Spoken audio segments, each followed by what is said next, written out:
pọ̀ ńbẹ̀ torí gbogbo ẹni tó bá rí pé gbogbo àwọn tí wọ́n ṣiṣẹ́ fún orílẹ̀-èdè yìí pẹ̀lú òdodo tí wọ́n fi kúrò lẹ́nu iṣẹ́ tí ìjọba sì kájú kúrò lára wọn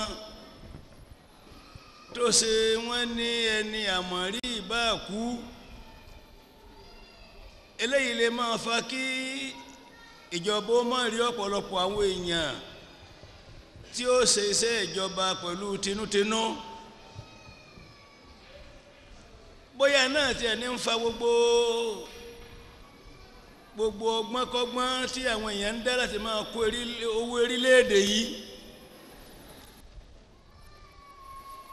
bóyá èròǹgbà ti pé àwọn tí wọ́n ferí ṣe fọrùn ṣe fẹ́rílẹ̀-èdè yìí bó ló já sí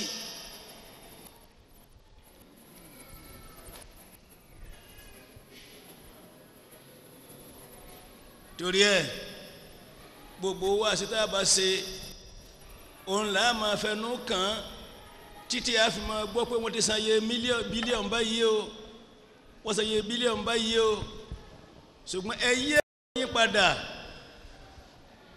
àwọn tí wọ́n ti ṣiṣẹ́ fúnjọba nígbà tí kọ́lọ̀ ò tí ì dé tí wọ́n ti ya fọ́tò tẹ́ẹ̀mà wá ní kí wọ́n mú fọ́tò wá tẹ́ẹ̀mà wá ló yàtọ̀ fún yìí tí ń bẹ ẹ bẹ̀rù Ọlọ́run o ọdún wo ni kọ́lọ̀ dé àwọn tí ń ṣiṣẹ́ fúnjọba nígbà tí ò sí kọ́lọ̀ àwọn míì tí wọ́n ti gbélé mẹ́rẹ́ǹtì bíi 5 lẹ́yìn ìgbà tí wọ́n ṣiṣẹ́ tí wọ́n fẹ̀yìntì tí wọ́n ò rówó tẹ́ wá ní àdírẹ́sì wọn yàtọ̀ ẹ bẹ̀rù Ọlọ́run o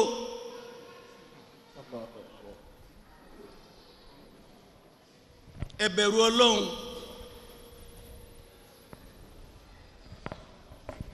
ṣùgbọ́n pẹ̀lú ògo Ọlọ́run gbogbo iye ni ó bá kú láti gbà tá a ti ń bá yín sọ̀rọ̀ nì tí ò rí ẹ̀tọ́ rẹ̀ gbà gbogbo iye oore tí ó bá máa jẹ́ ti ẹni tó yẹ kó sanwó tí ò sanwó Ọlọ́run ó san fún àwọn ọmọ ènìyàn àtàwọn ọmọdọ́mọ ẹ̀. Allahu Àmín.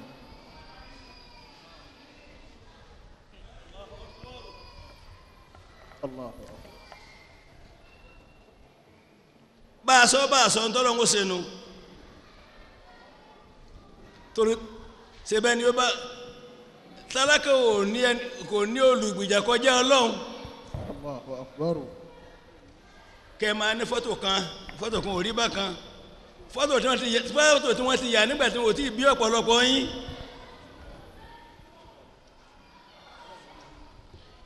ẹ sì rí bí kú ṣe ń pa àwọn èèyàn ikú òkúkú mẹ́nìkan bí ti ń pa àwọn aráàlú náà ní ń pa àwọn tó wà nínú ìjọba ikú ò dágbére fẹ́nìkan pé ó ń bọ̀ torí pílẹ̀ tó jáun kìí ṣe mọ́tò léyìí tá a ríhun àwọn tó sì kú ń bẹ̀rún bó ti ẹ̀jẹ́ pé àwọn tó bá jó lóókọ dúró ẹ̀ bá ṣẹlẹ̀ àwọn tó bá jó lóókọ ni wọ́n dákọ àwọn míì náà ń bẹ́ẹ̀ tí wọ́n kú pẹ̀lú wọn. Allahu Akbar.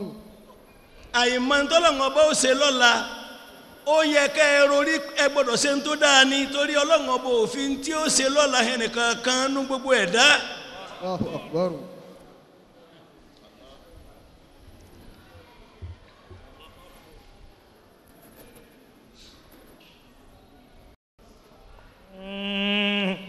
كتب الموت على الخلق فكان فلا من جمع وأفنى من دوال أين نمروز وكنعان وما ملك الأرض وولى وعزل ọ̀rọ̀ tó sọ ní dáa ẹ dẹ́kun àwọn ni pé gbogbo àwọn tí wọ́n ń kú àdúrà wa ni pé kọ́lọ̀ fẹ́ni kọ̀ọ̀kan wọn sáàyè ẹ̀ torí àmàyè tá a lè tọrọ fẹ́ni kọ̀ọ̀kan ṣùgbọ́n lọ mọ̀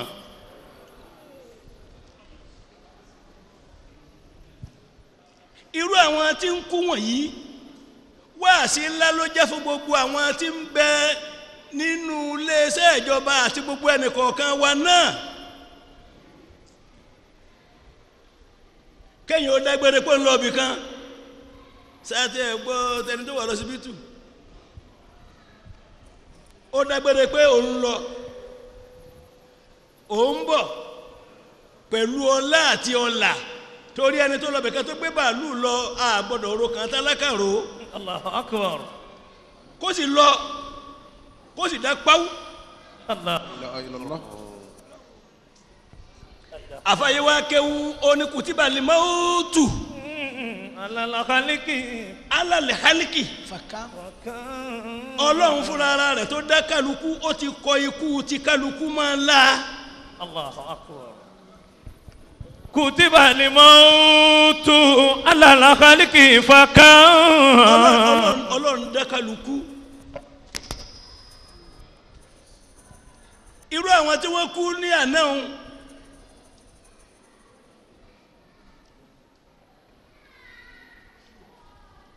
àwọn náà òsèǹdì máa ní nǹkan sọ́ra La ilaha illallah.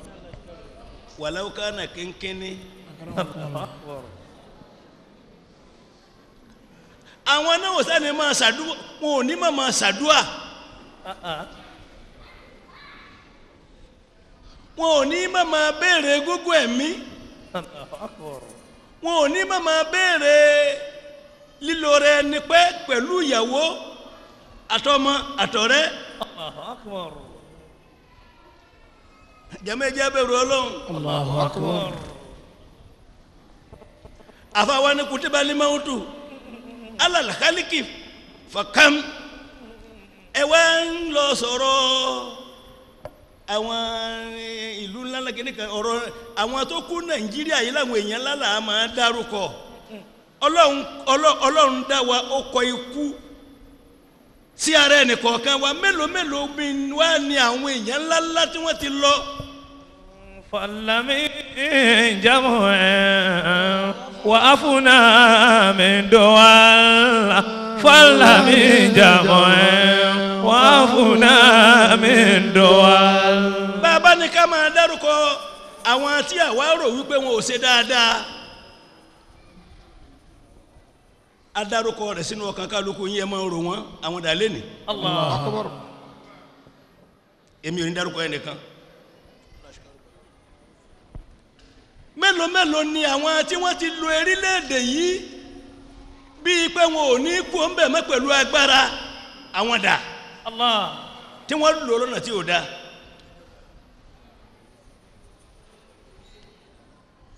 mélòó mélòó wá ni àwọn ẹni tí wọ́n jẹ́ ní ńlá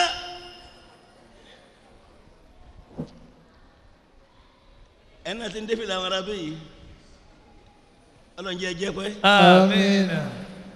ẹ ṣeun Aina ó ní namuruzu. sùúrù àwọn èèyàn ti lọ lórílẹ̀‐èdè yìí tá a lè fi wọ́n sínú àwọn àjọ nàmúrúsù mo wí ẹ̀yin ẹ̀mọ́ afẹ́mi wọn pé àbí lágbájá ni La ilaha. ẹni tẹ́ mi yẹn bá ti lè rò Onani. ẹ̀yin náà rí ti yín nù Allah. òun náà ń bẹ́ nù wọn. Aina namuruzu wa kanaanu wa man malaka la arido wa walla wa azal malaka la ardo wa walla wa azal. ṣé gbogbo ìjọba tá à ń lò ó bọ̀ ṣé gbogbo ẹ̀ ló nírú láti gbà kú sa Amadu Bello Sardauna àtàfà Balewa àti gbogbo àwọn tí wọ́n jẹ́ ọlọ́ngbà yẹn àwọn òkú tiẹ̀ bọ̀ tí wọ́n ti rọ gbogbo orú wọn bẹ̀ ìgbà kan nìyí hùn àwọn eléyìí hùn ẹ wo tí wọ́n ń lọ bọ̀ gbogbo yìí àwọn tí wọ́n lọ ìtí ẹ̀mí fọ́tò tí ẹ̀mí ẹnìkọ̀ọ̀kan bá yà nípa wọn mo bùn ún.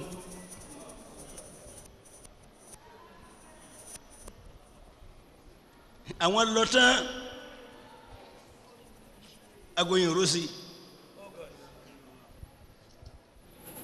òun náà ló tiẹ̀ sáà pẹ̀lú àwọn tí wọ́n jọ lò bí wọ́n ṣe lò ntẹ bí wọ́n bá ṣe lò bá ṣe lọ́kàn yín mo bùn yín. Allahu akbar.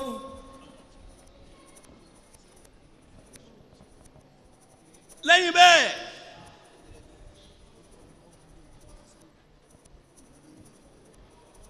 ta ló tó wà ń bẹ̀ yàgò wa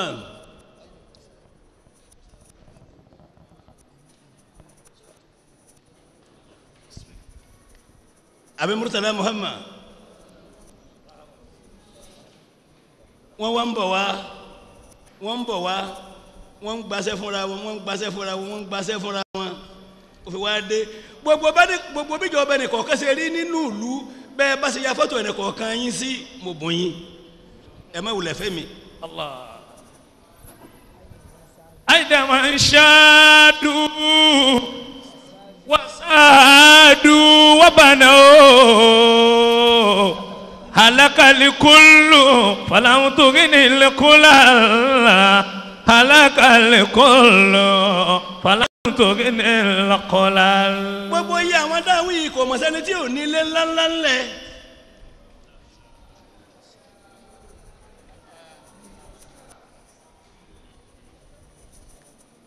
ṣáàdù wàṣáàdù wàbànáwó kò sẹ́ni tí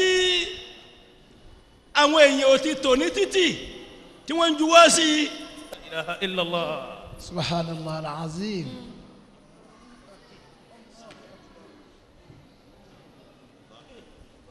kò sẹ́ni tí àwọn èèyàn ò ti torí ẹ̀ tí wọ́n tìnà Allahu akbar. tẹ́nìkan ò rí bí lọ gbogbo wọn mọ̀kọ́ ni wọ́n kú ọ̀pọ̀lọpọ̀ wọn mọ̀ ń bẹ láyé ọ̀pọ̀lọpọ̀ àwọn tí wọ́n tìnà fún níjọ́sí wọn ọ̀pọ̀lọpọ̀ wọn ń bẹ láyé dìsí. Allahu akbar. jẹ́mọ́ ìbẹ̀rù Ọlọ́run. Allah. Halakal kullu. ní ti ìjọba nu ní ti àwọn olówó lórílẹ̀‐èdè yìí àwọn olówó níbi tí àwọn tí wọ́n ní owó tí aráyé owó gan mọ̀ pé wọ́n ní o. Allahu akbar. àwọn tí wọ́n lo owó tówó gan mọ̀ pé wọ́n lò ó. Allahu akbar. wọ́n mọ̀ ti lọ. halakal kullu falam tughnil kulala halakal kullu falam tughnil kulal. la ilaha illallah. erílẹ̀-èdè yìí ní olùkálukú gbó ẹnìkan ò lè lórílẹ̀-èdè yìí gbó Allah. ìbá pé kálukú ó gbìyànjú tó bá kú ń bẹ̀ kí wọ́n lè bá rí dáadáa sọ nípa ẹ̀. Allahu akbar. Allah. sayu'idu Allahu kullahu minhum wa sayajzi fa'ila ma qad fa'al wa sayajzi fa'ila ma qad fa'al. bí àwọn olówó tó lò dáadáa ti lọ lórílẹ̀‐èdè yìí bẹ́ẹ̀ ni àwọn bísà àwọn àkútúkú àwọn náà ti lọ. Allahu akbar.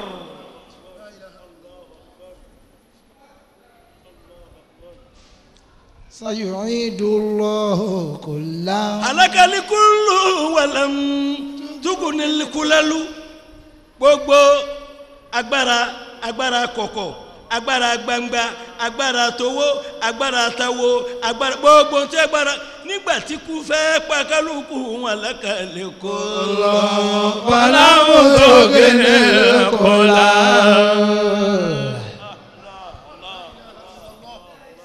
nígbà tí wọ́n bá sìnkú ẹlòmíì tán ó ní wọ́n lọ da gbogbo ohun tí fi ṣàgbára wọ́n lọ dá sérí àtàn. Allahu akbar. La ilaha illallah. Allahu akbar.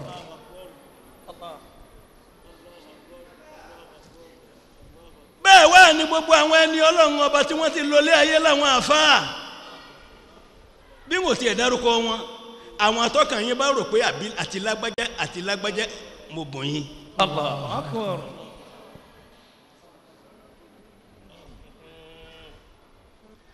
gbogbo ẹni ó bá wá lọlé ayé sayu'idu Allahu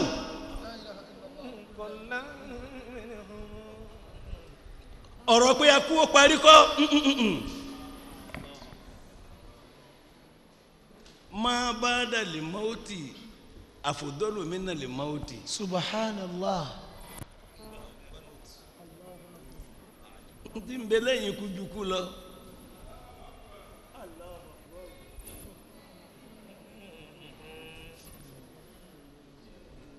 ní gbogbo àwọn àfáà ńláńlá tí wọ́n yẹ orílẹ̀-èdè yìí tí wọ́n fi ọ̀nà mọ orílẹ̀-èdè yìí tí wáàsí wọn kálé tó ká oko tí wọ́n bá ń kọjá lọ tí àwọn kèfèrí ó máa gbé igbá wo wọn pamọ́. Allah. kèfèrí ò lè gbé igbá wo pamọ́ fún àfáà tí ń sọ̀rọ̀ tí ó tẹ̀lé. La ilaha illallah.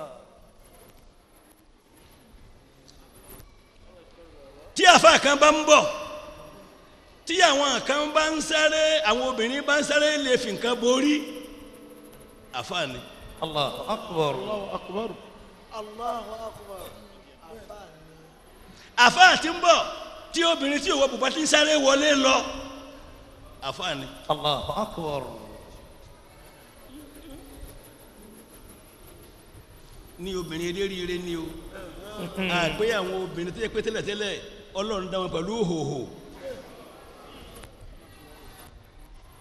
rírìn ní hòhò ni olùlàpọ́nlé ti lé wọn. Allahu akbar.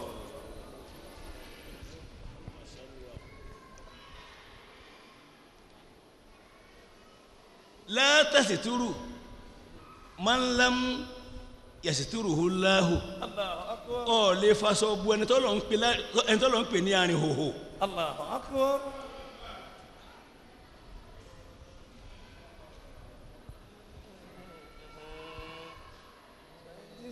àwọn àfáà kan bẹ tí wọ́n ti lọ láwọn àgbàlagbà kí bá máa dárúkọ ní ìṣòwò tí máa gbogbo wọn gbogbo yẹn èso méke tí wọ́n bá ń bọ̀ ládùúgbò kan tí gbogbo àwọn èèyàn ó máa sáré kí wọ́n lè bá rí àwọn.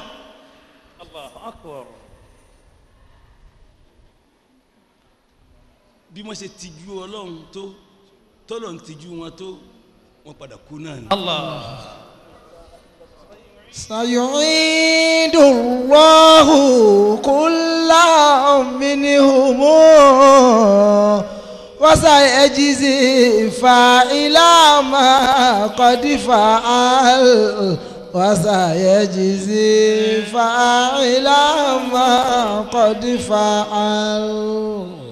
ọ̀rọ̀ kú ẹ̀ wá ṣe pé àsìkò ti parí èyàn bá kúkú ná kó jó ráúráú kí wọ́n má rí sin. nígbàtá yìí ò ti rí mọ́un òun ló ti dá tó yẹ kó dá.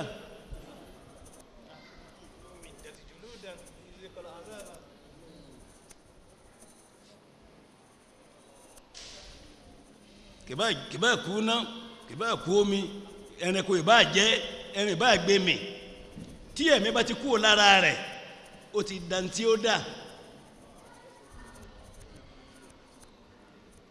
ní alààyè. ṣùgbọ́n mo jẹ́ pé ìmọ̀ kákẹ́ nínú tíra ìlànà kálukú gbà ní ìmọ̀ òun náà láà máa jẹ́ kó máa pọ̀ bí inú ọ̀rọ̀ tá a sọ ó tiẹ̀ dá bí ẹnìkan bá ń sọ̀rọ̀ àkíkà ó dáa kí àwọn èèyàn máa kàn án lábùkù torí pé tó náà ń tú táwọn gbangba kọ́ ló ti mọ̀ kọ̀kọ̀ ló ti mọ̀. akramakumullah. tábà ká bá ń sọ̀rọ̀ àkíkà táwọn ká bá wá ń bu inú mi a máa dùn pé ẹ ṣeun ẹ máa bu. prima fahimali isharata falyasuniha wa illa sawfa. gbogbo tí kálukú bá mà ní kọ̀kọ̀ nípa Ọlọ́run díẹ̀ ní kéèyàn sọ. yukitalu bisinani ka'ilajil muhibbi izitabadda. له شمس الحقيقة بالتداني.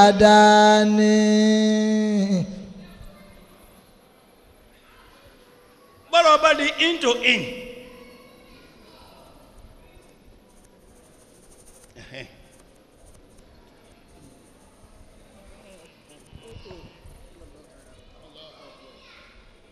ṣé bẹ́ẹ̀ ni pé ìdẹ́nbà rẹ̀kọ́dù into in àròyé ìwọ̀nú ẹ̀ bọ́rọ̀ Sufi ṣe rí nìyẹn. Allahu akbar. فهم الإشارة فليسد. ṣùgbọ́n yìí nǹkan là ń sọ. àní àwọn èèyàn láti lọ èèyàn ṣe dáadáa bó ti kó ṣe dáadáa tó yóò lọ. Allahu akbar. pé èèyàn bá sì hàn gbogbo ayé létí kó kórìíra bá gbogbo èèyàn kéèyàn ó máa bẹ lọ́nà pé ọlọ́mọdé àríjà alágbájá o. ńgbò bá pẹ́ ó padà béèrè pé adúgbò fọlọ́hún eléri ibú lọ. Allah wasayajzi fa'ila ma qad fa'al. ẹ̀kẹ́wù máa ń wọ̀n ẹ̀kẹ́wù máa ń wọ̀n ẹ̀kẹ́wù máa ń wọ̀n ẹ̀kẹ́wù máa ń wọ̀n. ma qad fa'al. ọ̀rọ̀ pílẹ̀ tó tún já ìlú jẹ́ ká tún rán ìjọba létí ṣùgbọ́n ìbẹ́ lọ́wọ́ bá ní pé gbogbo iye àwọn yòókù tó kù ní house of representatives ní representatives ní ọlọ́run mọ̀jì àti rírú àjálù báyìí mọ́. Àmín. ẹsẹ̀ àmín pẹ̀lú sọ́ra ẹ̀yin kí n bá wí àwọn ẹni ń bá wí.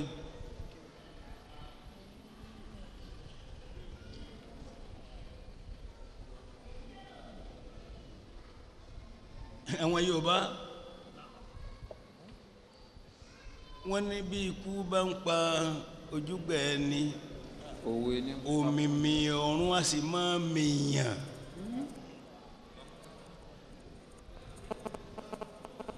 ẹlẹ́ni pé tíkú bá ń pa alájọṣe ẹ̀rù ọ̀run a sì máa bàyàn. Allahu akbar. òwe ni wọ́n fi tú òwe nù iná pè ní ojúgbà ẹni tá a jọ jẹ́ bákan náà tá a jọ jẹ́gbẹ́ tá a jọ ń jẹ tá a jọ mu tó wá kú láì rẹ̀ kìjikìji ẹ̀rù jẹjẹ ọ̀run a sì máa bàyàn. àwọn tẹ́ wà níjọba àwọn là ń bá wí. ẹ̀yin kan dé fìlà tó jọ fìlà wọn ní irú ẹ̀yin nílé iṣẹ́ tí yín kàn ṣe ń wọ́n ní ẹsẹ̀ fìlà yín yẹn dé. Allahu akbar. ọlọ́run kò ní jẹ́ kẹ́ tó rírú ẹ̀ mọ́ o.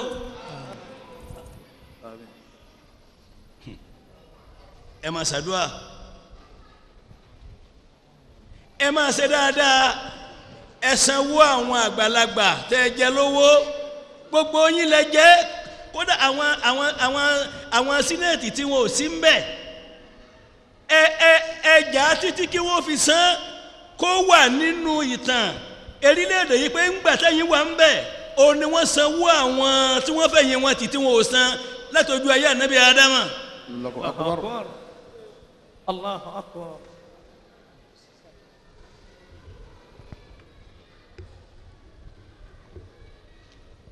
Allahu akbar. kò sí bẹ́ẹ̀ yẹn ṣe tótó sayu'idullahu kullan gbogbo ẹnì kọ̀ọ̀kan ni Ọlọ́run ó dá padà sí gẹ́gẹ́ bó ṣe dá wọ́n sì béèrè bó lọ ṣèṣì nǹkan sí lọ́wọ́ ẹ̀ wọ́n dẹ̀ eléríire wọ́n fi sáàyè eléríire eléri ibú wọ́n fi sáàyè erí ibú. Allahu akbar. Allahu akbar. tọ́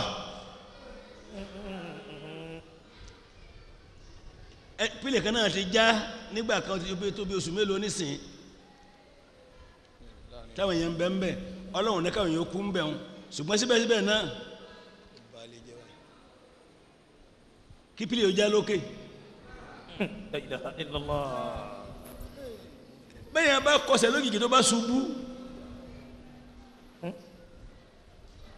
lérí àpáta ká má wàá wí látòkè. La ilaha illallah. Allahu akbar. gbogbo yín náà sì ti rí ọ̀pọ̀lọpọ̀ pílẹ̀ tó ti já tí èsè aládàáni tó jẹ́ àwọn elérò ẹ wo iye àwọn tí wọ́n kú ń bẹ̀ àwọn tí ń lọ Àbújá ni àbáwọn tí ń bọ̀ àbáwọn tí ń lọ sílùú kan tí wọ́n ń bọ̀ wá ẹ wo iye àwọn gbogbo wọn náà ni wọ́n níyàwó ni wọ́n bímọ wọn ọ̀pọ̀lọpọ̀ jẹ́ ọmọ kéékèèké síbẹ̀síbẹ̀ ẹ̀rù òsì ẹ̀ bà yín ẹ̀rù Ọlọ́run ọba ò bà yín Allah. ẹ sá ń kówó yìí sá. Allah. Allah. ọ̀rọ̀ kéwu kọ́ ní sùúrù o afẹ́ kéyà sí. Allahu akbar. àní aláwọ̀ arábí yóò bẹ̀rù wọ́n ń kó owó wọ́n sì rí i pé yà ń jẹ̀lú tí ẹ bá bẹ̀rẹ̀ sí máa gbọ́ ní NTA bẹ́ẹ̀ bá ní àǹkàlí yóò lè pa ni Allah. torí ní rí kíní kan tó kan tálákà nù tí wọ́n sọ yẹn pé kíní kan o òun wá jẹ́ ọ̀rọ̀ tálákà o fún gbogbo wákàtí kan tí wọ́n fi ṣe kò sí bíi pé wọ́n ti ẹ̀ gbàgbé pé àwọn kan ti ẹ̀ ń bẹ́ẹ̀ lu tí wọ́n ń jìyà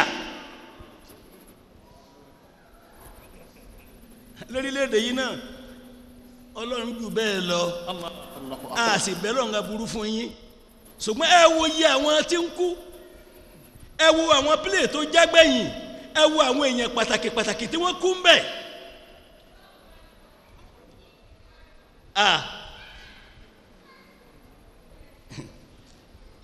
Ọlọ́run fọ́nà mọ̀ yín o ṣe rí tiwa bá ṣe wà láwà yìí Ọlọ́run wa la dúró tì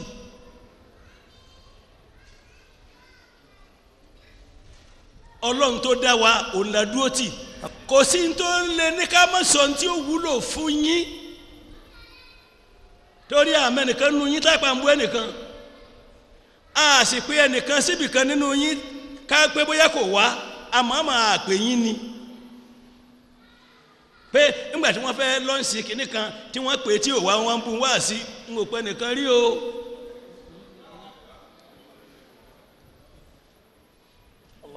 ṣùgbọ́n ìbànújẹ́ tó bá bá yín ìbànújẹ́ tiwa ní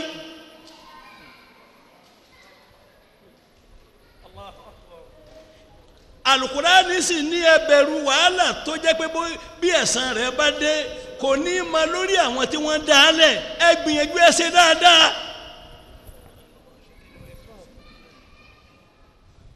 Ọlọ́run jẹ́ arẹ́sìn ilé ní gbé Ọlọ́run má jẹ́ àárí àwa pẹ̀lú rẹ̀ lájọ́ ń wẹ́sìn káàkiri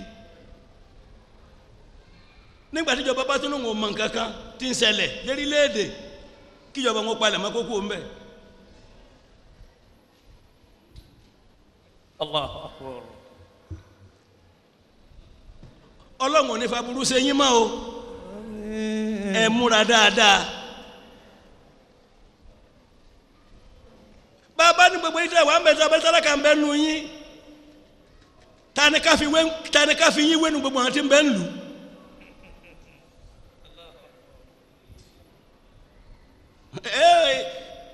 ẹ̀ẹ́dẹ́ ò máa ní jura wọn lọ náà ni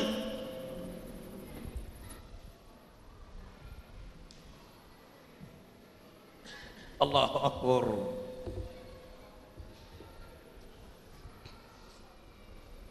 ẹ padà sínú Yásìn. Bismillahir rahmanir rahim wa bihi nasta'in.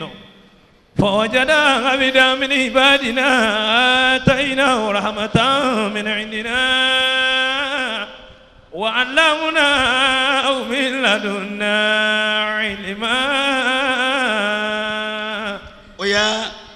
وآية له أنا حملنا ذريته في الفلك المشحون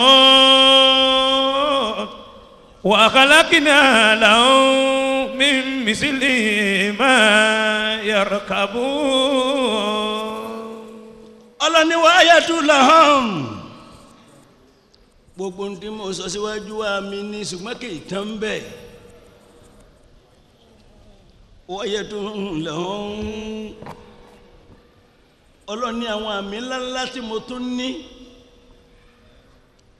tí mo ṣe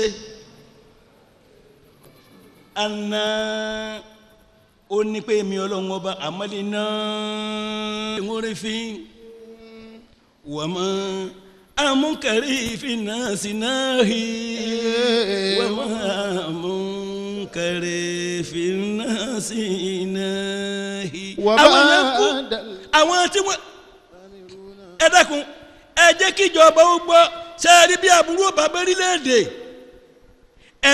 ẹ̀san aburú tí wọ́n bá ṣe lérílẹ̀-èdè yẹn laburú fi bẹ́rílẹ̀-èdè ṣùgbọ́n ẹ má gbàgbé pé Ọlọ́run ní ìtẹ́kù fitinatan la tusibanna alladhina zalamu minkum khassa ẹ bẹ̀rù wàhálà tó yẹ pé bó bá dé kò ní í mọ lórí àwọn tí wọ́n ṣe. Allahu akbar. لا إله إلا الله. الله أكبر. الله أكبر. kálukú ń kówó jọ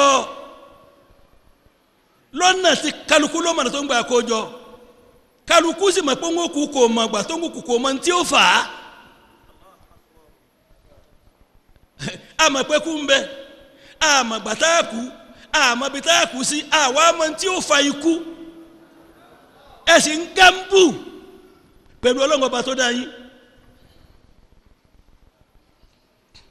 ẹ̀yin dẹ̀ ń díyàjà àwọn èèyàn.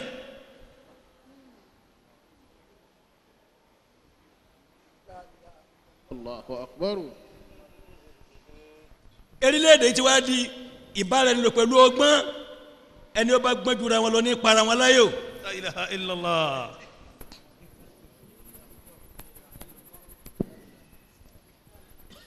Allahu akbar. bẹ́ẹ̀ bá rìn lójú ọ̀nà Ọlọ́run tí ìmọ́lẹ̀ Ọlọ́run bá tẹ̀ fẹ́rẹ́ sí yín lọ́kàn bí ẹ ní nǹkan kan tó kù díẹ̀ kí àtọ́ ní haramu bá bọ́ sí yín lọ́wọ́ ẹ máa túbà ni. Allahu akbar. òróró kéré ní badidi ẹran jẹ́. Allahu akbar. àfi kí ìjọba tí ń bẹ́ẹ̀ bẹ́ẹ̀ yìí kó tó lọ ìjọba Jonathan yìí kó tó lọ àfi kó rí pé gbogbo iye àwọn tí wọ́n jẹ lówó láwọn tí wọ́n ti fẹ̀yìntì kí wọ́n sanwó wọn ohun tó gbọ́dọ̀ fi lẹ̀ torí gbogbo iye àwọn tí bá ń kú ó ń kú sọ́run ẹ̀ ní nísìnyí. Allahu akbar. torí agbára pé Ọlọ́run gbé agbára pé ẹ lọ sanwó wọn fún bí wọ́n dẹ̀ fi mínísítà kan síbẹ̀ tí yóò bá ṣe é mínísítà fúnra rẹ̀ náà kò ní bá dáadáa kú ònú ìjọba. Àmín. ẹ lọ sanwó àwọn àgbàlagbà fún wọn obìnrin bẹ nù wọn ọkùnrin bẹ nù wọn gbogbo kálukú ẹ̀yin ò mọ̀ pé èpè tálákà kò kì í jẹ́ kádùá ló gbà. Allahu akbar. La ilaha illallah. àwọn tí wọ́n ṣe mínísítà láwọn ọmọ kéékèèké tí àwọn tí wọ́n bí bàbá tó bí bàbá wọn ń bẹ̀rù àwọn tí wọ́n wà ní kó máa lọ wá ìwé kan wọ́n ní àwọn ghost worker ń bẹ àwọn wo ni ghost worker àwọn tó kú àwọn tí ń bẹ ń bẹ ń tẹ́ rí wọn ṣe bí wọ́n ní ẹ̀tọ́ lérí ìlú yìí kẹ́ fún wọn lówó tẹ́lẹ̀tẹ́lẹ̀ bí wọn ò tiẹ̀ ṣiṣẹ́ àgbàlagbà ni wọ́n ọkùnrin bẹ́nu wọn obìnrin bẹ́nu wọn ọ̀rọ̀ ẹ̀sìn náà ń wí yìí sẹ́yìn gbàtà fẹ́ jagun nílùú yìí ọ̀rọ̀ ẹ̀sìn náà fi lọ jagun àwọn tó jẹ́ àmì ẹ̀sìn wọn bá lọ àwọn tó jẹ́ ọlọ́pàá àwọn tó jẹ́ fọ́ọ̀sì àwọn tó jẹ́ nígbè àgbàlagbà mi ń kú síbẹ̀ ayé ń lọ a sì má ẹ̀san tọ́lọ́wọ́ san Ọlọ́run ló mọ iye àwọn tí wọ́n ti kú tí wọ́n sì yíṣu owó wọn jáde àwọn àkọ́dẹ́ ìgbà wọn ò nà aburú ti dé o. Allahu akbar. La ilaha illallah. gbogbo iye àwọn tó kú ni wọ́n mọ̀ lọ́kùnrin lóbìnrin wọ́n sì gba owó wọn jáde àwọn àkọ́dẹ́ náà ní àwọn sẹ́yìn pé wọ́n sin orílẹ̀-èdè bá wọ́n ṣiṣẹ́ tí wọn ò lẹ́tọ̀ọ́ wọn gbà ẹ ti kọ gbogbo iye orúkọ wọn síbì kan ẹ sì mú owó wọn jáde ẹ na bẹ́ẹ̀ yẹn bá jẹ́rú ẹ̀ yóò pọ̀. Allahu akbar. ẹ lẹ́mi mo sọ bẹ́ẹ̀. Allah hayatakum.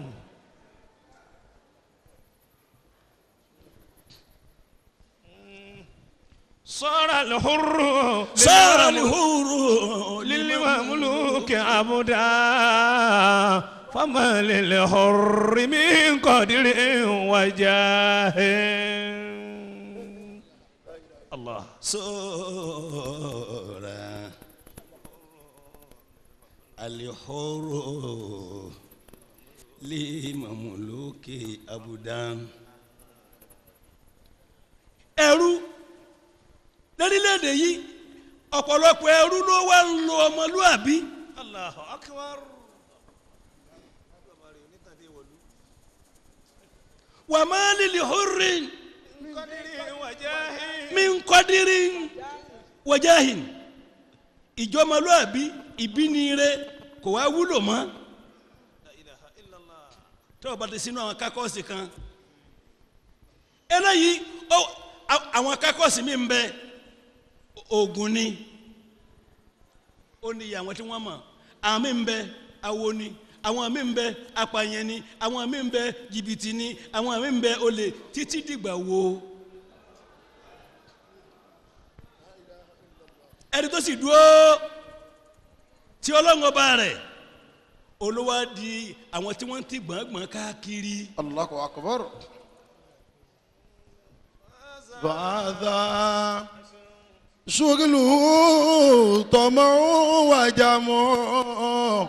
صار الحر لمملوك عبدا وما للحر من قدر وجاه وصار الحر للمملوك عبدا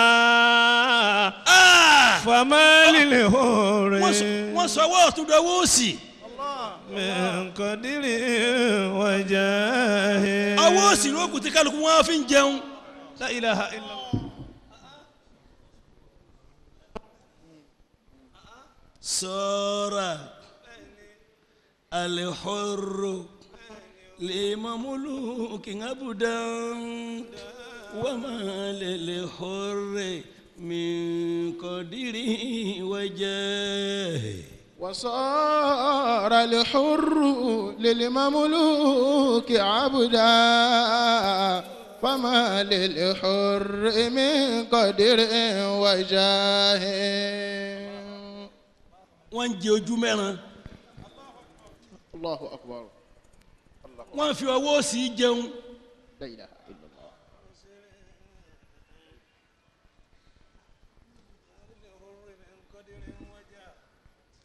ìjọmọlúwàbí ò wá níyì bíbí rẹ̀ ò níyì láyé mọ́ ẹ̀kọ́ ò níyì àfẹ́lẹ́kọ̀ọ́ tó bá ń bẹnu kákọ́ọ̀sì.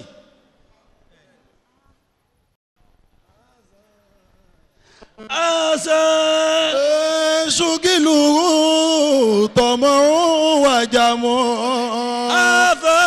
wàdà já. alẹ́ rẹ̀ ti ń bẹ lọ́wọ́ ọ̀tún ṣùgìlù iṣẹ́ rẹ̀ tọmọ wàjàmọ́. ara alẹ́ yìí ti ń bẹ ní ọwọ́ ọ̀tún ṣùgìlù nítorí gbé dání iṣẹ́ tí ń ṣe tọmọ onítàmọ́ ó ń bá àwọn àfáà wí wàjàmọ́ àló ń bá àwọn àfáà wí tọmọ. bí tí ṣàdúrà yẹn ó ń ṣe ilé ẹnìkan lérí ni ẹni tí ń ṣe nǹkan léyàn lérí ó ń ṣàṣìyàn nù bọ́ bá bẹ̀rẹ̀ sí ibẹ̀ lọ́n lé ẹnìkan lérí tí fi wá ń bá ọ ti ń jẹ haram. Allah. wàdà ṣùgìlù. ó jẹ́ àdúrà fún wa ó jẹ́ ìpè fún òun ọ̀sẹ̀ máa gbórúkọ ẹnìkan kan tó máa pè é pé kí kó bá kó wá bá ọ èpè lọ ń ṣẹlẹ̀ òun. wàdà hafa ṣùgìlù tọmọ. hafa ara lè rẹ ṣùgìlù iṣẹ́ tó gbé dání ìtọ́mọ̀ tọmọ.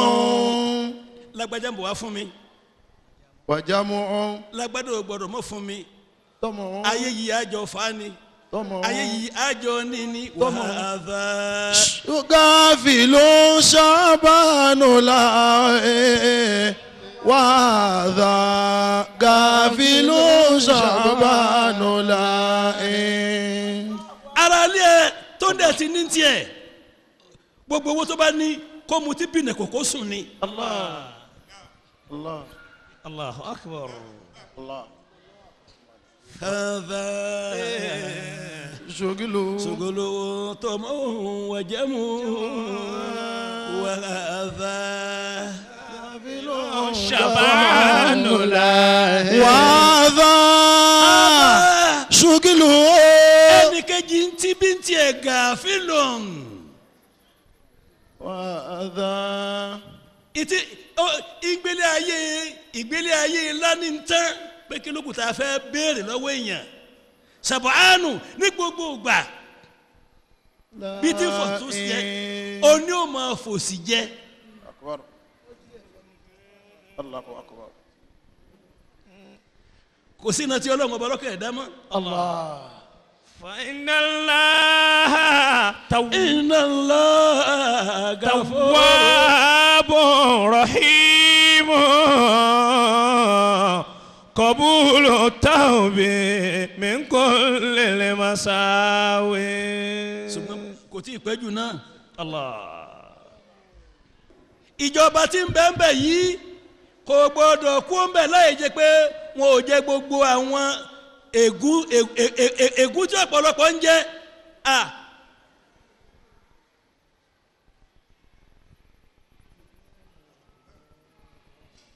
àfikún sanwó. الله أكبر. ẹ mọ èló lówó ọ̀hún ẹ ṣe bọ́jẹ́ẹ̀tì owó ẹ bọ́jẹ́ẹ̀tì owó kan àti gbogbo yí àwọn àgbàlagbà tí wọ́n ẹ fún wọn lówó kí wọ́n máa lọ ilé wọn. owó tí ò tó wọ́n ń tọ́jú owó tí ẹlẹ́ ń wá owó tẹ́ ẹ lè rí tẹ́ ń wá owó tí ò ṣe é rí. ọlọ́njẹ́ arẹ́sìn inú ilé ní gbé ọlọ́mọdé arẹ́sìn àwa pẹ̀lú ẹ̀ lájọ ń wá káàkiri. أعانكم الله. دام الله حسناتكم. آمين رضي الله تعالى owó tó ti lọ. الله أكبر. èló lówó tẹ́ ẹ fẹ́ bọ́jẹ́ẹ̀tì fún àwọn bàbá àgbàlagbà wọ́n ti dé àyè kí wọ́n ti ẹ̀ jàǹfààní kódà bó ṣe ọjọ́ kan lórílẹ̀‐èdè yìí ẹ ṣe bọ́jẹ́ẹ̀tì owó ẹ sanwó wọn fún wọn ẹ yé máa dààmú wọn ẹ lọ wákàtí kan wá ẹ lọ múwé kan wá orúkọ kan yàtọ̀ kíní kan yàtọ̀ àwọn kíní kan kíni pàṣẹ́ntéèjì owó inú owó tẹ̀ ń wá lówó tẹ̀ mọ̀ pé ẹ̀ lè rí. الله. فإن الله kò tí ì pẹ́ jù inna Allah ọlọ́run ọba Tawwabun Rahim bẹ́ẹ̀ bá ní ẹ̀ ṣàbùrú mọ́ gbogbo ń tẹ̀ ṣe kọjá ọlọ́run àforíjì yín. قبول التوب من كل المساوي.